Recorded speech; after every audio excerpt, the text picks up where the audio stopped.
님들을 주님의 이름으로 축복하고 환영합니다. 우리 서로를 바라보면서 이렇게 인사했으면 좋겠습니다. 하나님께서 위로하십니다. 인사합시다. 하나님께서 위로하십니다. 하나님께서 위로하십니다. 우리 한 번 더 이렇게 인사했으면 좋겠습니다. 하나님께서 언제나 위로하십니다. 인사합시다. 하나님께서 언제나 위로하십니다. 아멘. 오늘 말씀 가운데 우리가 믿음으로 이렇게 고백했던 것처럼 하나님께서 언제나 위로하신다라는 믿음이 우리 가운데 있기를 간절히 소망합니다. 아멘. 이 시간 우리가 읽은 본문의 말씀에 의지해서 지친 길 가운데 위로하시는 하나님이라는 제목으로 은혜의 말씀을 나누기를 원합니다. 인생을 살아가다 보면 누구나 지치고 누구나 낙심될 때가 있습니다. 끊임없이 반복되는 일상, 언제 끝나는지 알 수 없는 문제와 상황들 앞에 우리가 놓여 있을 때면 우리의 마음은 낙심되곤 합니다. 이러한 문제들 앞에 있을 때면요, 자신의 한계에 부딪히게 돼요. 내가 지금 제대로 가고 있는 것이 맞을까? 이 문제들이 해결되지 못하고 있는 이유는 혹시 나에게 무엇인가가 부족해서 그런 것이 아닐까? 만약에 부족함의 문제가 아니라면 지금 내가 가지고 있는 것들, 가정, 물질, 마음, 관계와 같은 것들을 조금 더 포기하고 이루고자 하는 일에 더 열심을 내어야 하지 않을까 하는 수많은 절망의 생각, 탄식의 생각들이 우리의 마음을 어지럽힙니다. 그럴 때면 우리가 살아가는 이러한 인생길은 마치 끊임없는 오르막길처럼 느껴집니다. 주저앉고 싶어지고 일어설 힘조차 사라지게 되는 것을 보게 됩니다. 그러나 사랑하는 성도 여러분, 이러한 상황에 놓여 있을지라도 이 66권의 말씀이 하나님의 말씀임을 굳게 믿는 하나님의 자녀된 우리라면 인생 가운데 꼭 붙잡아야 할 것이 하나 있습니다. 무엇입니까? 바로 우리의 정체성입니다. 정체성. 지난주부터 이제 매주 담임 목사님께서 I am 다니엘이라는 시리즈로 말씀을 전해주고 계십니다. I am 다니엘 첫 번째 시간에서 목사님께서 뭐라 말씀하셨습니까? 온 세상의 왕은 누구십니까? 하나님이시다라고 말씀하셨고, 지난주 말씀 두 번째 시간이지요. 그때는 우리의 왕이 누구신지에 대해서 말씀해 주셨습니다. 사랑하는 성도 여러분, 주일 말씀을 기억하시면서요, 우리의 입으로 한번 답해봤으면 좋겠습니다. 여러분, 우리의 왕은 누구십니까? 우리의 왕은 누구십니까? 하나님이십니다. 삼위일체 하나님이신 줄로 믿습니다. 우리는요, 세상의 안정, 물질, 명예와 같은 것들을 왕으로 모시고 사는 비루한 인생이 아니라 하나님을 왕으로 모시고 살아가는 영광스러운 인생인 줄로 믿습니다. 그리고 이것이 우리의 정체성입니다. 정체성. 이 정체성을 가지고 살아가는 사람들을 성도라고 말합니다. 성도. 그리고 성도는 하나님의 자녀입니다. 저는요, 이 하나님의 자녀를 오뚜기라고 표현하고 싶어요. 넘어지지 않는 것이 아니에요. 늘 넘어집니다. 조그마한 충격에도 갸우뚱합니다. 그러나 오뚜기는 어떻게 됩니까? 다시 제자리로 돌아옵니다. 바르게 우뚝 서는 것입니다. 여러분, 오뚜기가 아무리 넘어지더라도 똑바로 설 수 있는 이유가 무엇일까요? 그 안에 아주 단단하고 무거운 중심이 있기 때문이에요. 사랑하는 성도 여러분, 하나님을 왕으로 모시고 살아가는 하나님 자녀의 정체성을 가지고 살아가는 우리에게도요, 동일한 중심이 있습니다. 동일한 중심. 그리스도인의 중심은 무엇입니까? 우리의 정체성이죠. 우리의 정체성은 무엇입니까? 바로 하나님이십니다. 하나님께서 우리 가운데 계시기 때문에 우리는 다시 일어날 수 있습니다. 어려움 속에서도, 끝이 보이지 않는 고난의 인생길 위에서도 다시 일어설 수 있는 것입니다. 오늘 본문에서도요, 마치 우리의 인생처럼 한계와 낙심 가운데 있지만 하나님의 은혜를 힘입어 오뚜기처럼 우뚝 서가는 인물이 등장하는데요, 바로 우리가 매주 수요일 함께 묵상하고 있는 사도 바울입니다. 사도 바울은요, 17장 말미에 나타나는 아덴이라는 지역에서의 사역을 마친 후에 이제 혼자서, 이전에는 함께하고 있었던 동역자들이 있었지만 이제는 혼자서 고린도 지역에 도착합니다. 바울의 이전 여정들을 돌아보면 하나님의 은혜가 분명히 있었어요. 없었던 것이 아니에요. 바울이 가는 곳곳마다 그리스도의 복음이 전파되는 놀라운 하나님의 은혜가 있었습니다. 큰 기쁨이 있었어요. 그러나 몸과 마음은 상처투성이었던 것을 보게 됩니다. 빌립보에서는 매를 맞고 감옥에 갇히기도 했고, 데살로니가와 베레아에서는 유대인들의 박해를 피해서 급하게 도망쳐야만 했습니다.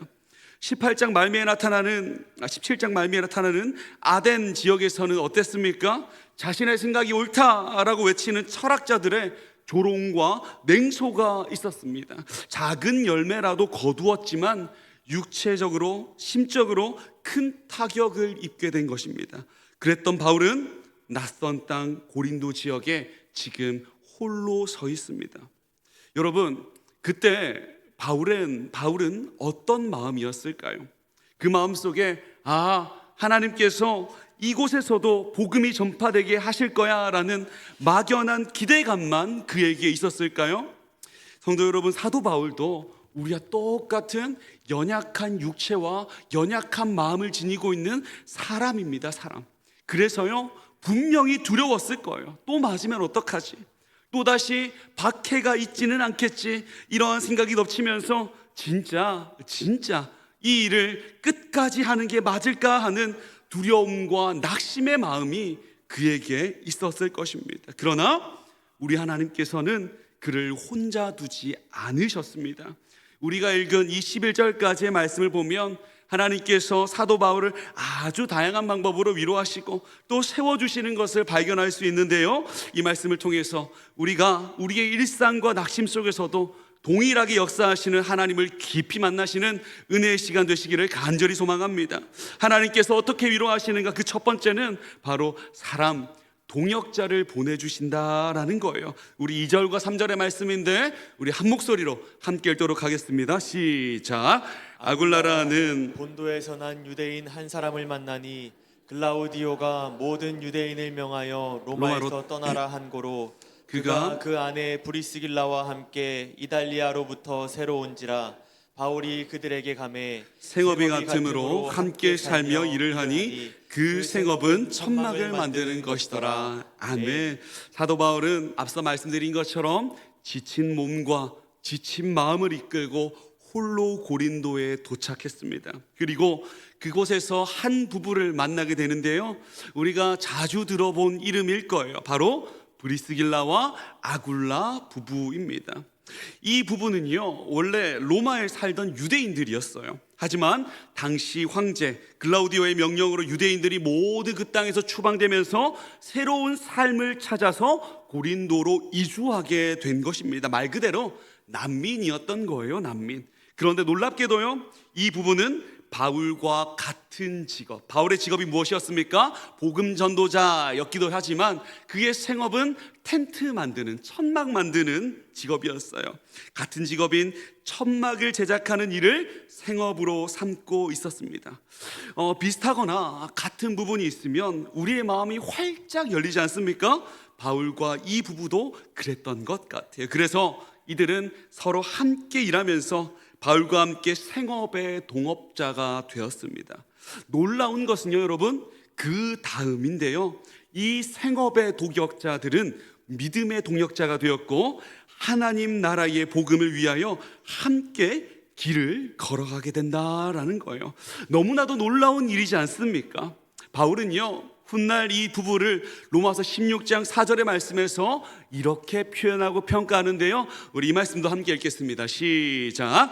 그들은 내 목숨을 위하여 자기들의 목까지도 내놓았나니 나뿐 아니라 이방인의 모든 교회도 그들에게 감사하느니라. 아멘. 내 목숨을 위하여 자기들의 목까지도 내놓았다. 나도 그렇고 모든 교회가 그들에게 감사한다라고 말합니다. 그러니까 하나님께서 보내주신 이 선물과도 같았던 부부는 바울에게 큰 기쁨과 큰 위로가 되었던 것입니다. 사랑하는 성도 여러분, 오늘 말씀에 의지해서 우리의 지나간 인생길을 한번 돌아보기를 소원합니다. 생각해보면 분명히 하나님께서 우리를 위하여 붙여주신 사람들이 있었을 거예요. 직장에서, 가정에서, 교회 안에서, 혹은 우리가 무심코 지나가는 짧은 만남 속에서 하나님의 예비하심, 지키시는 하나님의 손길이 숨어 있었을 것입니다. 그리고 반대로요, 내가 누군가에게 브리스길라와 아굴라가 될 수도 있습니다. 지친 이를 돕고 외로운 이들을 붙들어주는 하나님의 손길이 나일 수도 있다라는 거예요. 그러니까요, 우리 곁에 있는 사람들을 그저 지나치는 것이 아니라 그냥 지나치지 말고 한번 주의 깊게 돌아봤으면 좋겠어요. 혹시 하나님이 붙여주신 믿음의 동력자가 내 옆에 있지는 않는지, 그리고 나는 누군가에게 그러한 동력자가 되어주고 있지는 않은지 한번 생각해보는 시간이 되었으면 좋겠습니다. 바라기는요, 우리 승연교회 모든 성도님들께서는 주님께서 예비하신 믿음의 동력자를 믿음의 눈으로 발견하시고 나 또한 동력자의 역할을 잘 감당할 수 있는 우리 모두 되시기를 주님의 이름으로 축복합니다. 하나님께서는 고린도에 당도한 바울을 먼저 사람을 보내주셔서, 동력자를 보내주셔서 그를 통해서 위로해 주셨습니다. 그럼에도 불구하고요, 안타깝게도 사도 바울의 상황이 즉각적으로 나아진 것은 아니었습니다. 외로움은 덜었을지 모르지만 여전히 눈앞에 있는 현실은 너무나도 버거웠고 사역의 부담이 있었기 때문입니다. 그때 하나님께서 또 다른 방법으로 사도 바울을 위로해 주시는데요, 바로 복음의 열매를 통해서 바울의 마음을 붙들어 주십니다. 우리 5절의 말씀입니다. 5절의 말씀 함께 읽겠습니다. 시작. 신라와 디모데가 마게도냐로부터 내려오매 바울이 하나님의 말씀에 붙잡혀 유대인들에게 예수는 그리스도라 밝히 증언하니. 아멘. 여러분, 이 장면은요, 바울의 사역 가운데에 새로운 전환점이 시작되었음을 보여주는 아주 의미 있는 장면입니다. 디모데와 실라가 마게도냐에서 고린도 지역으로 내려왔는데요, 그냥 사도 바울 선생님이 보고 싶어서 달려온 것이 아니었어요. 그들은요, 기쁜 소식을 들고 불이 나게 달려온 것입니다. 어떤 기쁜 소식이었습니까? 데살로니가 성도들이 믿음 안에서 잘 자라고 있다, 그리고 마게도냐 교회의 든든한 후원도 사도 바울에게 함께 전해 주었습니다. 이로 인해서 바울은 사역의 지평이 열리게 되었고요, 기쁨의 소식을 가지고 더 이상 생업에 얽매이지 않고 복음 전하는 일에 더 집중할 수 있게 되었습니다. 사랑하는 성도 여러분, 사도 바울에게 두 가지의 기쁜 소식이 있었잖아요. 첫 번째는 마게도냐에 있는 이제 그 교회가 믿음 안에서 잘 세워지고 있다. 그리고 마게도냐 교회에서 주어진 그 헌금들, 이 두 가지 중에서 사도 바울은 어떤 것을 더 기뻐했을까요? 어떤 소식이 더 큰 기쁨이 되었을까요? 마게도냐 교회의 후원이었을까요? 물론 이 소식도 분명히 큰 기쁨입니다. 하나님께서 준비하신 큰 위로의 선물입니다. 그러나 전도자의 입장으로 생각해 보면 성도들이 믿음 안에서 잘 자라고 있습니다 라는 이 소식이 그 어떤 소식보다 더 큰 기쁨의 소식이었을 것입니다. 지친 마음을 달래줄 큰 기쁨, 한 걸음 더 내디딜 수 있는 큰 힘이 되는 기쁨이었을 거예요. 이 말씀을 묵상하면서요, 이 승연교회에 와서 사역을 감당하는 저에게도 이러한 기쁨이 있었구나라는 것을 한 번 더 깨닫게 되었던 것 같아요. 제가 올해 이 부서를 맡으면서 상반기, 그러니까 5월쯤 4월쯤 된 것 같아요. 그때 학습 세례를 준비하던 그때였습니다. 그때 학습 세례를 받아야 하는 한 아이가 있었어요. 그때는 별로 관계가 제대로 잘 되어 있지 않아서 아이에게 조금 이제 거리를 세우면서 이렇게 말했던 것 같아요. 야, 너 학습 세례 받아야지 라고 이렇게 이야기했습니다. 그때 그 아이가 저에게 했던 말이 너무나도 충격이었습니다. 이렇게 이야기하는 거예요. 저 학습 세례 받으면 다시는 교회 안 나올 거예요 라고 이렇게 이야기하는 거예요. 아주 단호하게 이야기하더라고요. 그래서 몇 번 시도를 했지만 그 아이의 반발이 너무 심해서 더 이상 이야기를 꺼내지 못했습니다. 포기했습니다. 그래서 상반기 때 그 아이는 학습 세례를 받지 못했습니다. 이제 그 아이가요, 이제 시간이 지나가면서 그 아이와 관계가 개선되고 말씀이 들어가니 여름 수련회를 가기 위해서 자신의 성적을 올려가지고 부모님과 딜을 했고요. 그래서 왔어요. 그리고 그 수련회 자리에서 울면서 하나님이 살아계시다라는 것을 입으로 고백하면서 영접하는 놀라운 일들이 일어났습니다. 지금 학습 세례 교육이 진행되고 있지 않습니까? 이제 그 아이에게 다시 물었어요. 이번에는 학습 세례 받아야 하지 않겠니? 라고 물었는데 그 아이의 대답이 너무나도 은혜였습니다. 예수님 믿으면 당연히 받아야지요 라고 이야기하는 거예요. 이때요 얼마나 기뻤는지 모릅니다. 이 기쁨의 소식들이 계속 들려올 수 있도록 우리 중고등부 아이들을 위해서 함께 기도해 주시길 부탁드리겠습니다. 사도 바울은요 교회가 믿음 안에서 잘 서간다는 기쁨의 소식을 들었습니다. 그 소식은 생계 가운데 무너지고 심적 육체적 고통을 이겨낼 힘이 되었습니다. 그리고 그 복음의 기쁜 소식은요 또 다른 열매를 맺게 하는데요. 우리 8절의 말씀 함께 읽겠습니다. 시작. 또 회당장 그리스도버가 온 집안과 더불어 주를 믿으며 수많은 고린도 사람도 듣고 믿어 세례를 받더라. 아멘. 사도 바울은 복음의 기쁜 소식에 힘입어 힘차게 예수 그리스도의 복음을 다시 전했습니다. 전해진 복음은 회당장을 예수 그리스도께로 회심하게 하였습니다. 그리고 회당장의 회심은 온 가족의 회심으로 이어졌으며 한 가족의 회심은 한 지역의 회심으로 확장되게 되었습니다. 고린도 사람들, 많은 사람들이 주 예수 그리스도의 복음을 듣고 예수님을 믿어 세례받게 된 것입니다. 이런 일들이 눈앞에 보여질 때 사도 바울은 다시 한번 깨달았을 거예요. 내가 전하고 있는 말씀이 헛되지 않았구나. 하나님께서 나를 지키고 계시구나. 주님께서 나를 위로하고 계시구나 라고 하며 말입니다. 사랑하는 성도 여러분, 낙심하고 갈 길을 찾지 못해 몸과 마음이 괴로울지라도 우리 하나님께서는 신자를 붙드시고 끝까지 위로해 주실 줄로 믿습니다. 작은 열매라도 맺게 하심으로 끝까지 함께 하심을 알게 하실 줄로 믿습니다. 하나님께서는요 바울의 곁에 사람을 붙여주시고 복음의 열매로 그 마음을 격려하셨습니다. 그러나 하나님께서 바울에게 주신 진짜 결정적인 위로는 바로 하나님의 말씀이었습니다. 우리 9절과 10절의 말씀인데요 우리 한 목소리로 함께 읽겠습니다. 시작. 밤에 주께서 환상 가운데에 바울에게 말씀하시되 두려워하지 말며 침묵하지 말고 말하라. 내가 너와 함께 있음에 어떤 사람도 너를 대적하여 해롭게 할 자가 없을 것이니 이는 이 성 중에 내 백성이 많음이라 하시더라. 아멘. 이 말씀은 바울이 고린도에서 사역을 계속할 수 있도록 하나님께서 바울에게 주신 음성이었고 하나님의 가장 친밀한 방식의 위로이자 격려입니다. 우리 하나님께서 말씀하십니다. 두려워하지 말라.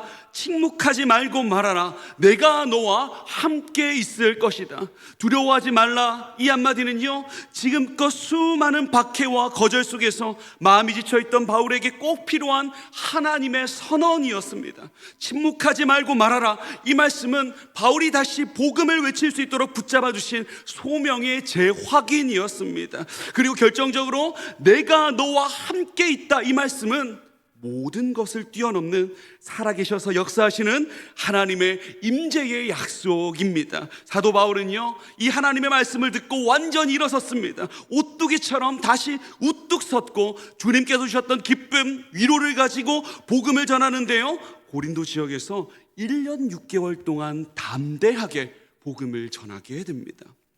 하나님께서 지키신다고 하셨는데 바울을 둘러싼 상황은 그대로였어요. 변하지 않았습니다.